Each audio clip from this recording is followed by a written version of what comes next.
All right. So I'm live on my YouTube channel, which I don't really use all that often. How you doing? I'm Jared, and I'm here at my office in an undisclosed private location here in Vaughan, and I'm just practicing getting comfortable in front of the camera so I can start spreading some leadership wisdom and life experiences from my perspective. But today, I don't know, wherever you are on your quarantine, these are obviously very strange times. Just turn off my phone. And there's this thing called the Rise Up Challenge that you may or may not have heard of. And the Rise Up Challenge is put on by a guy named Pete Vargas that I've stumbled across many months ago in the online learning leadership space. And Pete is doing this program called the Rise Up Challenge. You can Google it, or you can email me and I'll give you the link. And he's basically got like 50 different speakers from John Maxwell and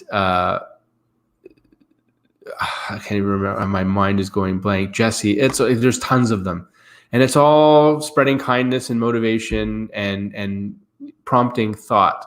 Conversation starters or thought starters for yourself. And I brought with me a bunch of resources to share with you. But yesterday, one of the speakers, who I know, he doesn't know me, but I know him, and I've followed his work, is a man by the name of Nick Vujicic.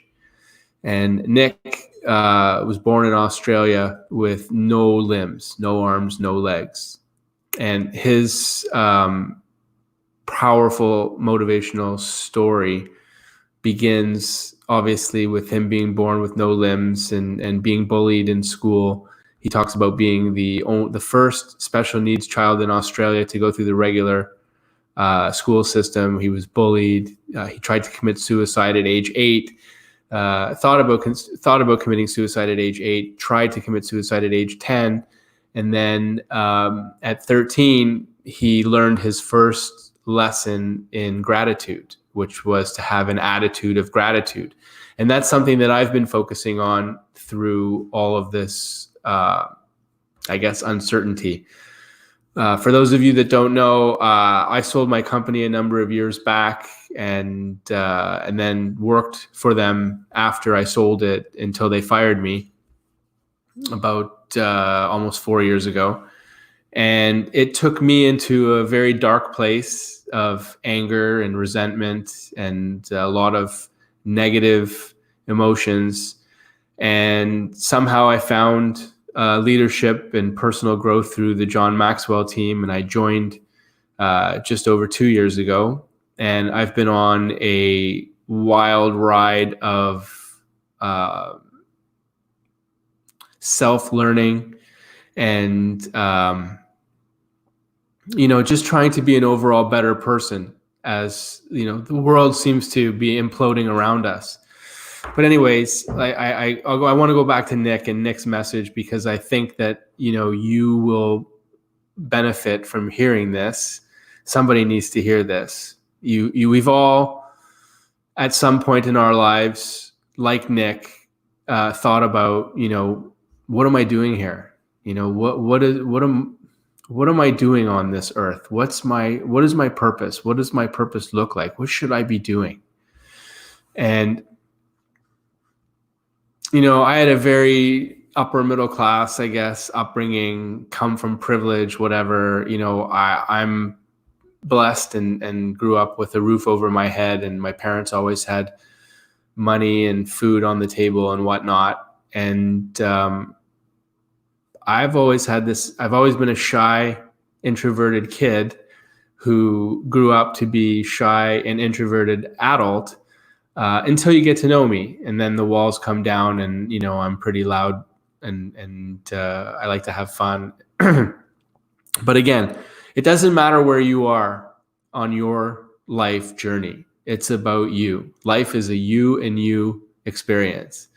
And, we talk about the influences in one's life, whether it's your parents or your siblings or your kids or your grandparents, your extended family, friends, whatever, these things all influence who you are as a person. And so all these inspirational stories like Nick's, I mean, he's married, he has 4 kids, when he almost killed himself. And so what I've suffered from is, like, I come from a life of privilege. You know, who am I to complain about anything? Even now, you know, like, it's my life has been very unremarkable compared to Nick's and some of these other thought leaders, but I'm learning that you don't have to be a miracle. You know, now I'm a husband and I have 2 kids of my own, and I'm not looking to have a miracle. I'm looking to be a miracle for somebody else, you know, my wife, my children. And I feel like I have an obligation, that I'm, you know, past the halfway mark of my life, that it's now time for the younger generations to learn from us.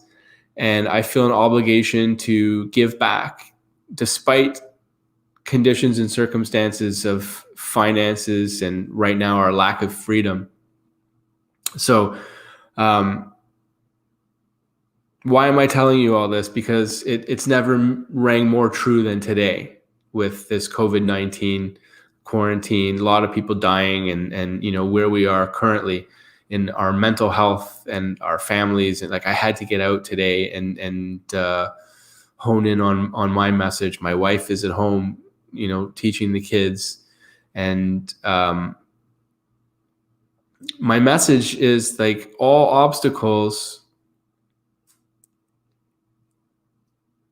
are not all negative things, right? Like, there's a lot of positive that's going to come out of this COVID-19 pandemic. A lot of positives, but you have to look for them. If you continually look for the negative, you're going to find negative. Your brain, that's what it does. It listens to what you think and then spends every waking moment trying to make it true. So you control, believe it or not, through your brain and science, you control your thoughts. And when you start to control your thoughts, you can choose to replace those negative emotions, those negative thoughts, with positive thoughts right away. You can choose, like I'm choosing right now. So most of these rational fears that we have, you know, we're not going to be able to pay our mortgage. I'm not going to be able to pay my rent at the office. Business doesn't look like it's going to come back for a while. Nobody's really looking for coaching and leadership, or you'd think. Nobody's really buying t-shirts or different consumer products. But those are rational fears with irrational conclusions. We don't know. Just like Nick said, you know, he never could see, as a 10-year-old boy with no arms and no legs, he could never see having a real life, getting a job, getting married, having children. And so everybody is somewhere on that journey. And when you start to take hold of those irrational outcomes and change the paradigm and start to improve your thinking, because it all starts there with your thinking. Once you start to do that without limiting what could be, that's when you're going to start living an unbelievable life. Like, I don't really complain, you know, no matter what's going on. And I'm not saying that to brag. I've learned the attitude of gratitude, you know, and life has hit me plenty of times. You know, my wife almost died when she was pregnant with our daughter. We didn't think my daughter would survive. And then it happened all again when we were pregnant with my son. And, you know, your life shrinks. Your life, I'll get into another talk, but that's not for today. Today we're talking about you and trying to change these thoughts so that you can live a ridiculously good life, no matter what your current financial circumstances are.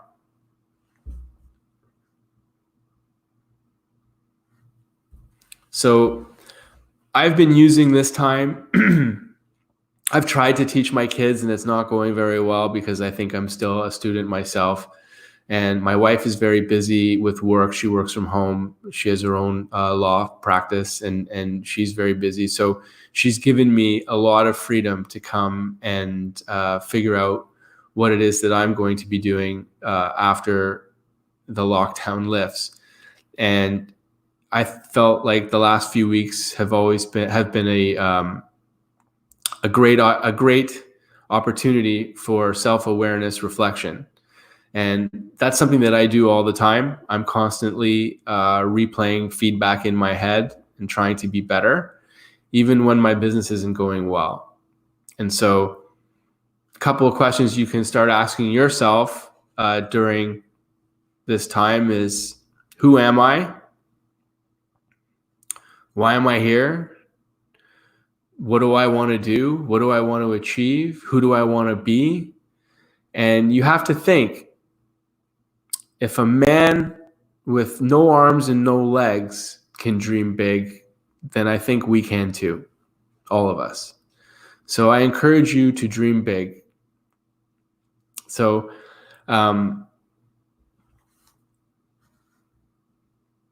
as you're doing that, you got to maintain this attitude of gratitude and be thankful for what you do have.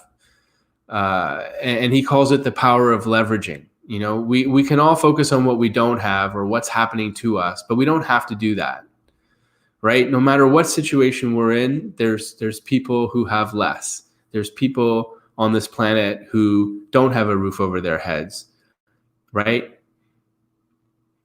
So don't just focus on what you don't have. Remember that there are people out there that have less. And there's a few things that we can do, no matter who we are or what we have or what we don't have. We can always be thankful for what we have. We can take this one day at a time, and we can try to help someone else in need. Some of the resources that have helped me get started in personal growth. If you're unfamiliar with John Maxwell, the first book I got was The 15 Invaluable Laws of Growth. And I would start here. This is a great resource. I've read this book maybe 4 or 5 times. Another one, Think and Grow Rich. This is a study that I have taken now 3 years in a row. If you want to learn more about Think and Grow Rich, the book is free. It was written by Napoleon Hill in 1930s, and all of the principles in this book are fantastic. Think and Grow Rich. If you're into networking, I just finished reading this book by Nicholas Boothman. It's called How to Make People Like You in 90 Seconds or Less. Fantastic resource. John's earlier book came out last year, Leader Shift, the 11 essential shifts that every leader is going to have to make. Whether you're leading a multi-million-dollar organization, or you're leading your family, or you're leading yourself, this will offer some amazing insights into leading in today's world. This one, what else? Developing the Leader Within You 2.0, an updated version to John's original of the same name without the 2.0. This is good. A friend of mine recommended this book, which was fantastic. It's a very short book by a guy who specializes in helping people realize their dreams and their inner passions. His name's George Caceres. It's called Do the Hustle. It's a great book. And then some of my online learning guru friends, this book is a must read, Can't Hurt Me by David Goggins.